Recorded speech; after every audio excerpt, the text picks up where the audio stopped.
How did you find actually using that technology? So the camera itself, did you find it easy to use? I found it, it was relatively simple to use once you worked out what you were doing. An on-off switch, you had a button for recording video, a separate button for taking photographs, and then it was just a slider like you get on a lot of cameras to switch between whether you are viewing your videos or whether you are recording your videos. I'd recommend Panasonic to anybody thinking of getting a camcorder. Did you use that playback function quite a bit to look at what you'd recorded? Yeah, because being able to look at what I'm recording and reviewing it as I was going along allowed me to retake shots there and then if the shot wasn't quite what I wanted. It also allowed me to notice if I'd made any mistakes in my film that would affect things like continuity, and then record shots. I had one shot where I was doing one thing with one hand, and then in the shot before I was doing it with another, so I needed to re-record a part there. Was it useful showing your actors on the camera itself, so that you could tell them how to change their acting or what you wanted them to do? Yeah, because I'd look at it, they could then give their opinion, what they thought. I could then look at it and say, well, could you perhaps do it this way or that way next time? They could agree and we could reshoot it and then look over it and give our opinions again, which is very useful, which you can only now do due to having digital cameras. Okay, so we've talked about the idea of the hardware that you've used. Can you start running through with me some of the software? So let's start about the kind of editing software that you use for your movie. Well, I mainly used iMovie, but I did do a tiny bit in Premiere Pro. iMovie, I think, is a brilliant piece of software, especially if you're a beginner at editing like I was. It's quite intuitive to use, it's simple, and it does quite a lot. You can apply filters, you can do titles. It's a very good simple editing tool for those starting out.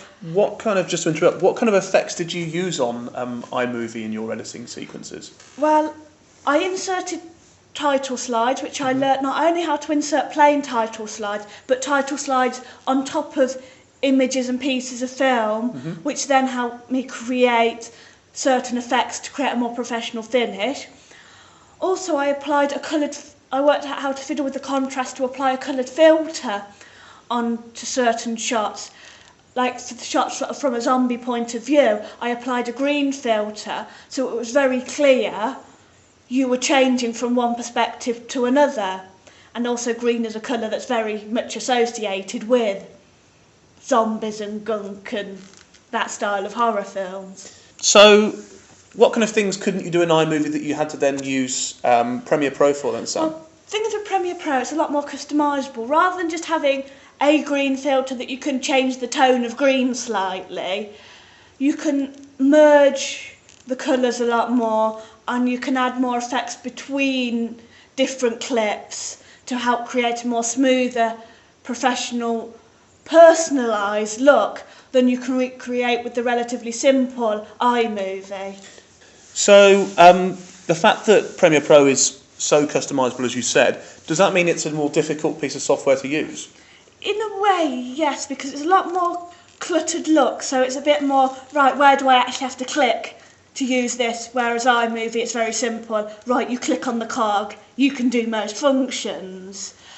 And because of that, everything's hidden in menus and sub-menus and shortcuts. So unless you've had loads of time to learn the software and these shortcuts and these menus, it can be quite confusing when you're first going onto it and using it, because you just see a load of buttons that you can't work out how to use.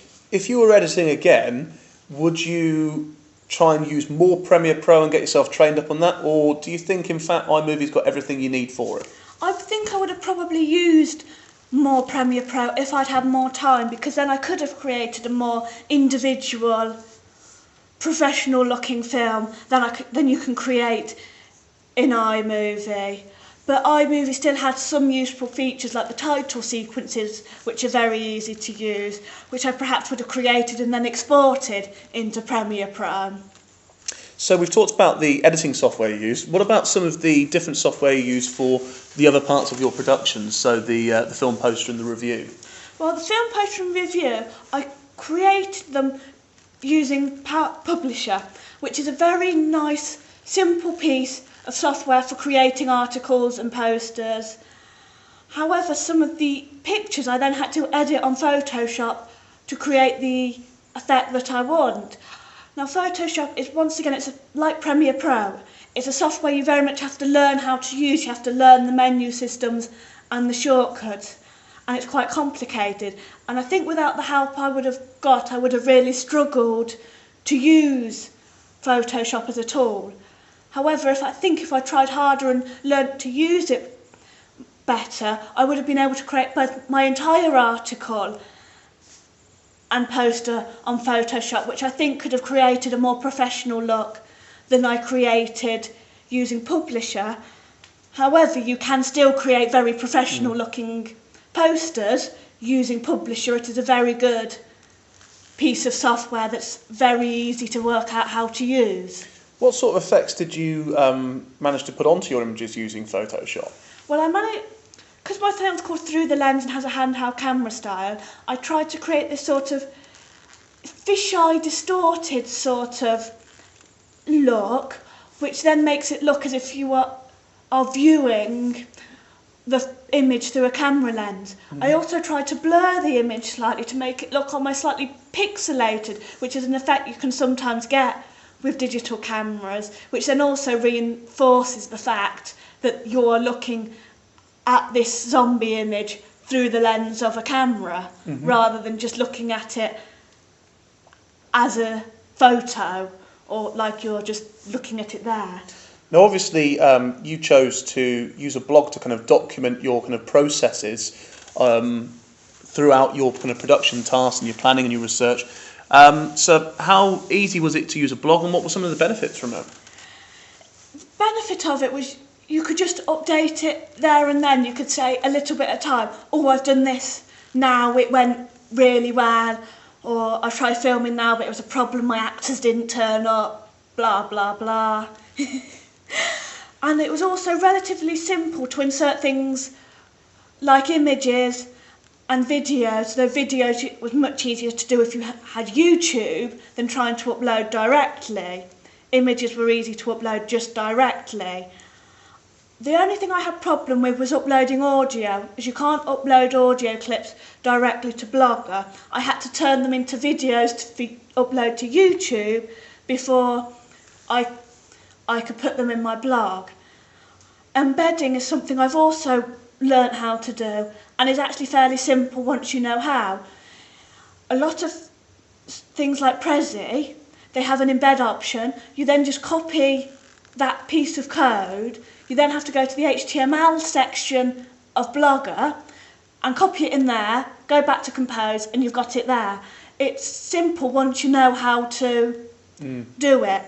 I also came across some compatibility issues though, such as through Internet Explorer, it wouldn't let me upload images. I had to download Chrome to be able to upload any images or attach YouTube links to my blog, which is a problem if you only have access to Internet Explorer, but as most people use an alternative browser such as Chrome or Safari these days, that is less of an issue. So just to finish off then, Sam, obviously the blog is a way of your kind of fans tracking your progress and seeing how the movie came along.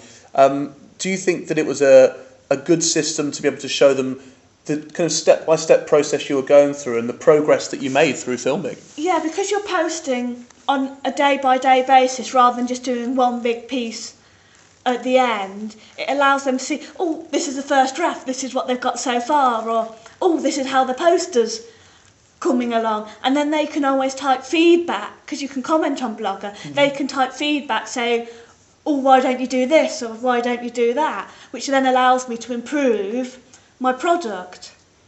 Okay, Sam, well, thanks for taking time out of your busy schedule of filming and directing to speak to us. Hopefully our listeners found that really enjoyable. Thank you.